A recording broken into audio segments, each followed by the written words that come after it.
78? 77. Hello and welcome to episode 77 of Prosperity by the Pine. I'm your host, Brice Carter, certified financial planner, chartered financial consultant, certified investment management analyst, and self-proclaimed millennial money expert. This is a podcast we're talking about money, investing, business, and life success, all while having a cold beer. Again, episode number 3 of the series, the entrepreneurial journey. We have a very special guest, Mark Carter, and the beer of the week I think you're going to look forward to if you want to tell us about it. Me, that's your job. Well, I'm trying to share the Remember, wealth. when you get to this point, you delegate. We talked about that the last episode. Yeah, that's what I'm trying to do. So we have from Grand Armory Brewing, a barrel aged Sap On Tap, 10% alcohol, barrel aged maple vanilla oatmeal stouts. That's a lot to unpack there. I'm trying to see on the can where they are. Grand Haven, Michigan. So let's give it a try. All right. This is more your flavor too. It's a stout, like stouts and porters. Boy, that is rich. It's one way to put it. Feels like you could chew on it, right? It is. Like you should be eating it with a spoon. That's a thick one there. That's it's like more like an alcoholic soup is what that is. That'll fill you up for dinner. Ooh, I don't know if that's for me, but this episode we wanted to kind of reach, the third stage, and maybe this is a fourth stage at some point of that entrepreneur's pathway, a career, right? You struggle, you scrape, you finally succeed, and you learn to delegate. But then there's another level at which, two components here that we're going to talk about. That next level where now it's really the delegating is delegated. Yes. And you're doing what you want to do, but then the dynamics of working in a family business, because I think for us that is we have unique experience, but we're not the only family business out there. That's right. So that's right. I guess this third phase, years 20 to 32 is kind of what we're in, and we threw a wrench in your plan in somewhere around year 30 and kind of restructured the business. But what has been, I guess, some of the biggest takeaways on this third leg of the career? Well, I guess one of the biggest changes is, when Brandon was in college, which is my oldest son, he wanted to intern, so we interned for 2 years with us. Mm-hmm. And when he interned for 2 years, we talk about the family business and that transaction, that would have put us around year 20. And once he graduated, we had a long conversation, and he decided he wanted to, come into business. And so the other thing is I learned this from a family business perspective, because I don't know if you remember this or not, but probably around year 10 or 12, I needed a staff person, and you guys were able to take care of yourselves at that point. So I had Tina, or Mom, however you want to look at it, come and be my assistant for a while. It did not work out well. I don't remember how it worked, but I remember getting in trouble a lot because I was calling. If we called the office and said, Brandon pushed me, we get in trouble for stuff like that. Is anybody bleeding or dying? We could not change the fact that, when you're at the office, it's not husband and wife anymore. It is, okay, I'm delegating kind of thing. And then you turn it off when you get home, and your husband and wife, again, as a shared partnership. Mom's sassy, so yeah. She's going to see this episode. Well, that's fine. She But anyway, so that part didn't work, right? But she really didn't want to be my assistant. I kind of convinced her to do it, which is not, when you're shorthanded, probably not the best thing to do. Brandon and all of you have chosen on your own to come in this business or profession, and I think that's the first and most crucial thing. Is you obviously can't force kids and family members to do it. It's got to be something that's what they want to do, that's their passion, and that's their desire. And they got to be good at it. Yes. I mean, obviously. And that falls on the parent, because if they're not good at it, you got to tell them. You do, because the other people that are not family members around notice that, and all of a sudden it becomes a frustration, and it's almost probably not the best term, but it's almost like a cancer. Yeah. Right? If you think about this, if you have 23 people in your office or 24, you're running an operation, and one or two of them have a negative attitude, that negative attitude funnels down to everybody. It spreads. And if somebody's not pulling their weight, that spreads too. You just can't have that. The attitude and the work ethic and those particular pieces. Well, I guess why we're on family, and at one point that I kind of want to maybe zero in on for a minute is the being good at it thing, because that's tough. I could see for the head of a family business is, for example, my brother Brandon is a phenomenal financial advisor. I mean, he's really good at his job. But he would probably be the single worst person you could hire to do Brittany's job, of hiring, firing, and managing people, just because you can't put people in an Excel spreadsheet. Yeah, and he's analytical, and that's just his mind. Yeah, right? Yeah. I mean, so they got to be good at it. I guess while we're on the family component side of things, talk about our boundaries as a family when it comes to family business versus home life and family dinners and things like that. Well, I think the first thing, what you're laughing at? I just because I'm having a beer, I'm having a good time. I want to hear. I guess the first thing is everybody has to get along, right? It doesn't work if there's not a wild card and there's not respect for each other. And if you got to have that respect, and everybody has to be one in a business, and if they look at it as a career. I just think that we are so blessed because, we can work together all day, and yet we're still 2-3 days a week doing something, right? Over at the house or going to dinner or doing something like that. And, you can count one or two times that there's probably been disagreements at the office that were a little amongst bit family, amongst family that was a little bit emotional. But considering that we worked together for 12 years, that's pretty minute. I would say that those disagreements and that were dead end up being a little bit pouring out and emotional. Because even though I think we work phenomenal together, this is going to happen with anybody. Is about people staying in their lanes. Brandon and I dipping into Brittany's lane, or vice versa, or you trying to maybe at a few times have a little too much control on hiring and firing, which you needed to give up because you were really bad at it. Sure. Which is all that's it's only natural that happens, right? Is you're not going to agree with your coworkers 100% of the time. Yeah. But the other aspect that comes into play is it's the non-family members that are part of your group, team, group. Many times become part of the family. Our team, but not everybody calls it a team, right? But if you have family members there, everybody has to be treated exactly the same. You cannot say, okay, well, this is my son, so therefore we're going to do this, this, and this, but then another advisor, you don't do the same thing. Honestly, anybody that is part of our team is family, right? There is a deep compassion for them to be successful, for them to be happy, and if they're family, then there's issues going on health-wise or whatever, everybody pitches in to support that particular person so that everybody's part of the family, not just the family. Because you won't run a successful family business if family is family and everybody else is an outcast. Yeah, I agree with that completely. And then, I think the two biggest things are the equality there, but then staying in lanes and respecting each other. But when it comes to, I guess, the boundaries, we haven't really had any, and we haven't had any problems as a result of that. We talk often about business and strategy and goals during family dinners. And we'll be playing a bottle bash, which is a frisbee game, and my brother and I will be teams, and my sister and brother-in-law will be on their side. We'll be talking work, and that hasn't been a problem for us. But I've talked to other family businesses that say they have strict rules around that, and I guess it just depends. Well, I think if if the family businesses, a lot of times what the discussions we have are exciting things, right? Yeah. The expansion that we've had, what's the next thing, and so it's exciting and people get excited about it.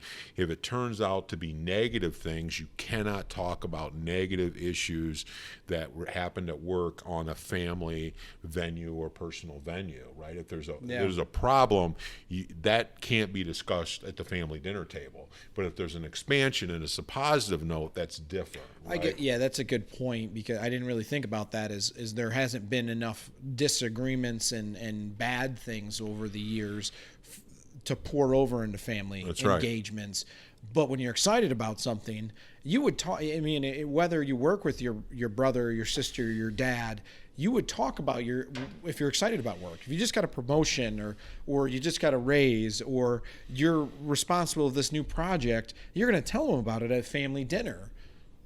So it should be no different in a family business atmosphere. Yeah, exactly. Right. But if something, I think that's probably where other teams may get in trouble, other families, is there's turmoil at work, and then you try to shut that off at 6 o'clock for dinner, and you're having dinner together, and you bring that turmoil up again. It doesn't help. That doesn't work. And that's where I think when everybody's got to get along, everybody's got to understand their lane, that's where then you can have looser boundaries about the work-family dynamic. I'm just realizing some of this as myself, as I get why so many families have family businesses have rules about it, because there's problems. There's problems, you're going to have to create those rules. If there's no problems, you don't have to create those rules, right? Well, unfortunately, the other thing is, I'm blessed. You guys all work very hard and all are very good at what you do and how you do it. And I can imagine a family business where you maybe have 2 or 3 of your children in there or other family members, and one is dead weight. You got a black sheep, yeah. You got a black sheep of the family, and with that black sheep of the family, it's making everybody's life miserable. At that particular point, the black sheep's got to go. You got to call, yeah. I mean, who wants to make that call? Yeah, that's tough, but it makes a point. I got to talk about this beer for a minute, because I'm having a hard time drinking. It's not that it's bad. It's just not it's coffee and maple. That's all it is. Yeah, it's got, like you said, you could probably chew it. I mean, if you like that type of thing, you probably would like this beer. I like porters more along that line, or black and tan Guinness more with something lighter, but this is a little too heavy. Yeah, I chose poorly. I tried. Dad doesn't like IPAs, and you guys know I do. So I tried to get something he would like, and I chose poorly. But I digress. That was the point. I wouldn't come on the show if you put, a hoppy beer in front of me. Yeah, but when I showed him this before we started recording, he's like, "Can we just go get a glass of bourbon out of the cabinet?" It's prosperity by the pint, not the bottle. So, anyways, I digress. We covered the family business point of phase, kind of 3. We haven't talked much about how this stage of your career is a lot different as an entrepreneur. Yes, it is. Why you have so many different levels. So I guess just talk about that a little bit and what that experience has been like in adjusting to that, because there's been times you've not liked it, and there's been times you've loved it. Right. I mean, it's obviously a transition. We made some major changes 3 years ago. Mm-hmm. And that was difficult, but frankly, the right choice. And sometimes when changes are made, it's hard to get accustomed to those changes to a certain extent. Yeah. I think I've definitely now, the past year or so, got very accustomed to the changes and the things it's doing, and what it allows to me at this stage of my career. I want to sit in front of clients and manage money. Yeah. I don't want any outside distractions, and I'm blessed because we have people that we've been able to delegate to and have a certain responsibility, and the advising team that we have right now, and the administration staff and marketing, that's what I do. And so if that's all I have to do, I can focus on that and be very good at it. And it becomes much more enjoyable than having the outside distractions. And so the stage that I'm at now, and then the other thing is used to be, 10, 15 years ago, I'd take a week off vacation. I'd come back and it would take me forever to get caught up. Yeah. Because I didn't have good advisors around me. And, now that there's 7 other advisors and everybody is qualified and been around a long time, if I take a week off on a vacation, I know every one of my clients are taken care of. Somebody is going to step in there and guide a client for whatever emergency or situation that came up. And it really is. This is why that when I was 25, I started this business, and at 30, I was working 80 hours a week, and at 35, I was doing the same thing, etc., is to get to this point in life, and this is what success is supposed to be. Pick your times. Yeah. Yeah. So there's a couple things that I wanted you to share, like just stories on for people to attain for. And the first thing would be kind of on some of the day-to-day stuff of examples of things that you and we are doing. So, yesterday or 2 days ago, we're making some new videos for our website. Yes. And so talk about that and how much input you had on what we were doing before you showed up and it was scheduled on your calendar. The input that I had was absolutely zero.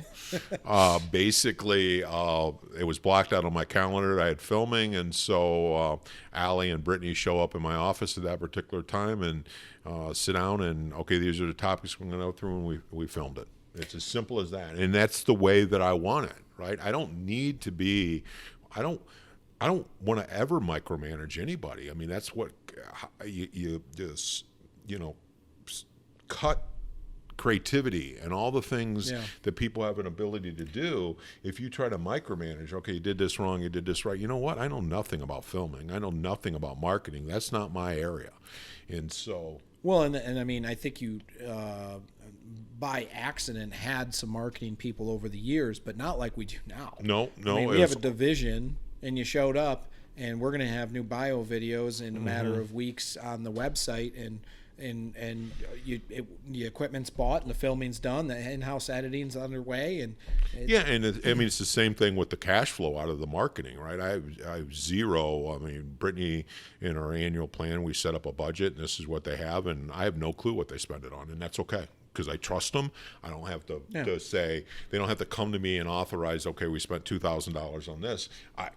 Just get it done. Just get it done. It's clear it's working. So just get it done. And so that is totally different than you would 10 or 15 years ago, where you're, okay, what are we spending on this tonight? What are we looking at doing? It doesn't matter. I got good people around me. Right.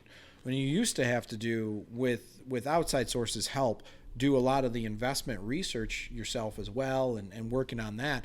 And now, I'm thinking to our investment committee meetings, if you maybe want to talk about what that looked like the last time around and how you and I have preliminary meetings and then we go into it and developing research assistants. Yeah, so we're able to then delegate those particular pieces to our different advisors. Okay, you're responsible and doing research on, maybe this particular bond or this particular stock or, the ETF or mutual funds and how we want to position those in there. And so it's not all on my shoulders, right? It's delegated out. Everybody has a particular piece, and then everybody presents their piece, and we vote on whether we want to make this adjustment or we want to put it on a list for the next month or however you want to do that.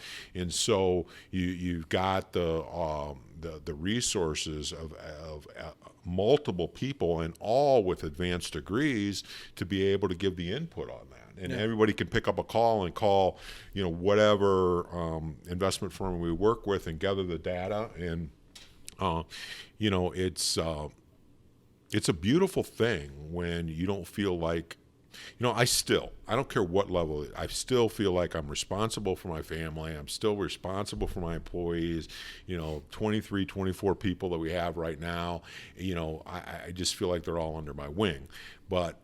And that'll never go away. Just like once you're a parent, you're always a parent.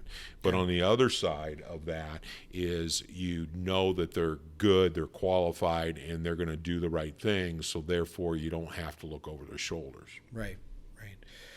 The last thing that I wanted to touch on, there is actually there's a saying in almost every culture that is somewhat similar to the effect of shirt sleeves to shirt sleeves in 2 generations or 3 generations, or rice paddy to rice paddy in 3 generations. It's actually an Asian proverb, and if you're not filling in the gaps, what it means is that a lot of times is the first generation builds success and wealth to a degree, whatever that degree is, and the second generation fosters it, and the third generation blows it. Yep. And so shirt sleeves to shirt sleeves in 3 generations. And so I would consider that you were the breaking out generation of getting the family to a level of success and comfort, to not that we're obnoxiously wealthy or anything like that, but consider ourselves doing above average and working above average as well.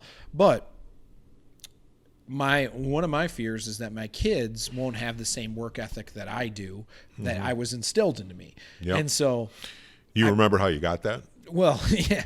So when many I'm gonna times. answer I remember. I don't know if that was rhetorical or not. No. I believe that is one of the most overlooked pieces. You know, we all want our kids and grandkids to have a better life than what we have.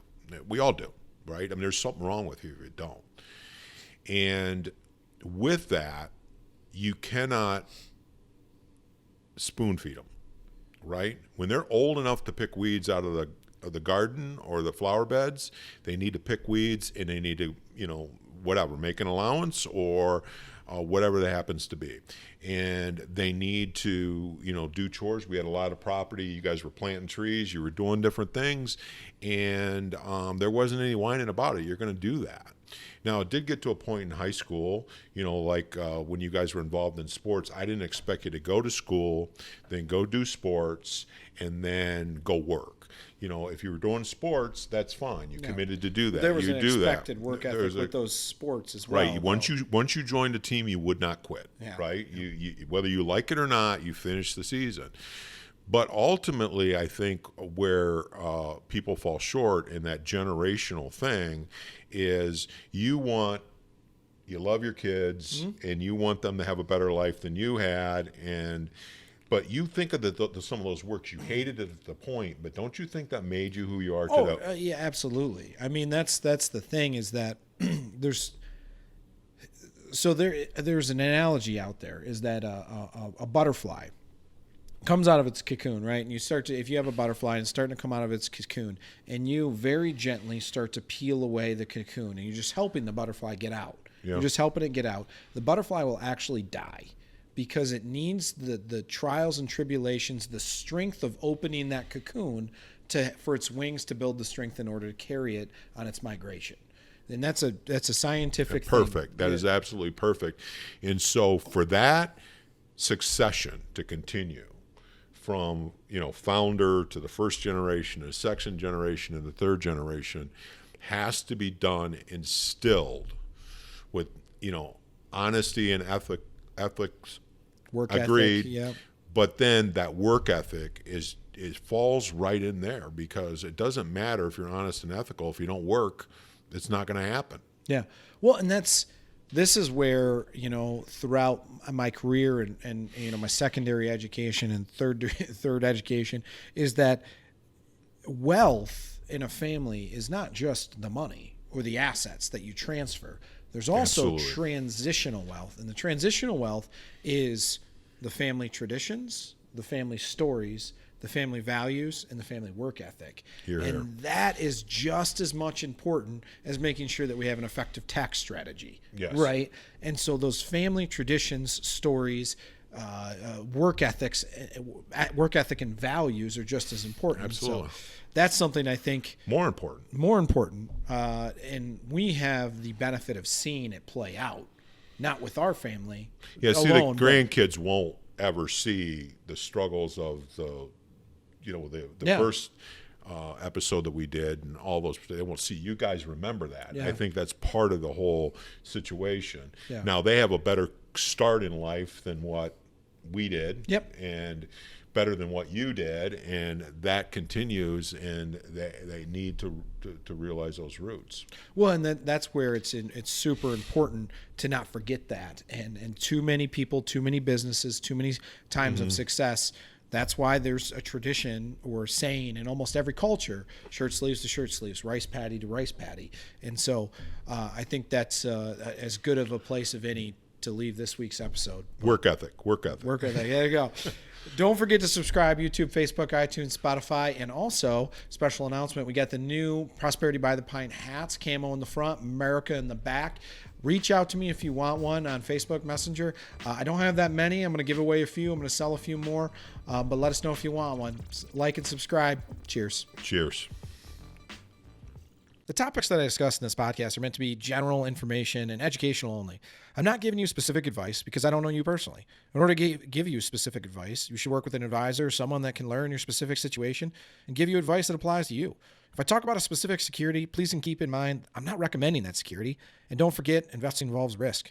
When you invest, there's always the possibility of losing capital, which is why you should consult with a qualified, licensed financial advisor prior to investing.